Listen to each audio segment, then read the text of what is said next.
VD. സതീശന് വേണ്ടി social മീഡിയയിൽ തെരുവുകളിൽ മുറവിളി കൂട്ടുന്നതിന് കാരണങ്ങൾ ഒരുപാടുണ്ട്.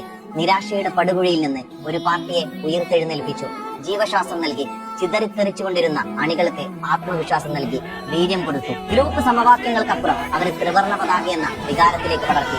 മികച്ച ഭരണം കാഴ്ചവെക്കാമെന്ന് മലയാളി മനസ്സിൽ പ്രതീക്ഷയർപ്പിച്ചതിലൂടെ സമാനതകളില്ലാത്ത വിജയം UDF-ന് മലയാളികൾ നൽകി. കോട്ടക്കൊത്തളങ്ങൾ തകർന്നടിഞ്ഞു. കേരളത്തിന്റെ ചരിത്രത്തിലാദ്യമായി ഒരു മുന്നണിയുടെ വോട്ടിൽ 1 കോടി കടന്നു.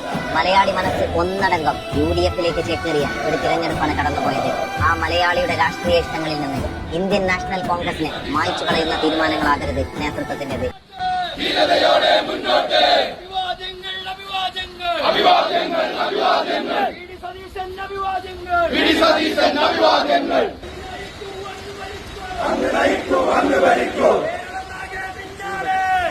ജനാഭിലാഷം അട്ടിമറിച്ച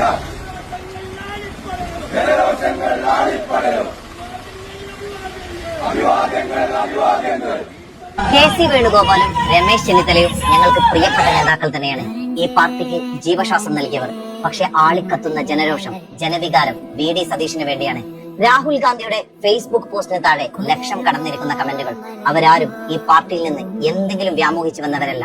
സാധാരണക്കാരിൽ സാധാരണക്കാരായ പ്രവർത്തകരാണ്.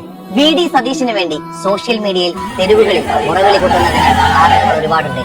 നിരാശയുടെ പടുകുഴിയിൽ നിന്ന് ഒരു പാർട്ടിയെ ഉയർത്തെഴുന്നേൽപ്പിച്ചു, ജീവശ്വാസം നൽകി, ചിതറിത്തെറിച്ചുകൊണ്ടിരുന്ന അണികൾക്ക് ആത്മവിശ്വാസം നൽകി, വീര്യം കൊടുത്തു. ഗ്രൂപ്പ് സമവാക്യങ്ങൾക്കപ്പുറം അവരെ ത്രിവർണ പതാക എന്ന വികാരത്തിലേക്ക് വളർത്തി. മികച്ച ഭരണം കാഴ്ചവെക്കാമെന്ന് മലയാളി മനസ്സിൽ പ്രതീക്ഷയർപ്പിച്ചതിലൂടെ സമാനതകളില്ലാത്ത വിജയം UDF-ന് മലയാളികൾ നൽകി. കോട്ടക്കൊത്തളങ്ങൾ തകർന്നടിഞ്ഞു. കേരളത്തിന്റെ ചരിത്രത്തിലാദ്യമായി ഒരു മുന്നണിയുടെ വോട്ടിൽ 1 കോടി കടന്നു. മലയാളി മനസ്സ് ഒന്നടങ്കം UDF-ലേക്ക് ചേക്കേറിയ ഒരു തിരഞ്ഞെടുപ്പാണ് കടന്നുപോയത്. ആ മലയാളിയുടെ രാഷ്ട്രീയ ഇഷ്ടങ്ങളിൽ നിന്ന് ഇന്ത്യൻ നാഷണൽ കോൺഗ്രസിനെ മായ്ച്ചു കളയുന്ന തീരുമാനങ്ങളാകരുത് നേതൃത്വത്തിന്റേത്.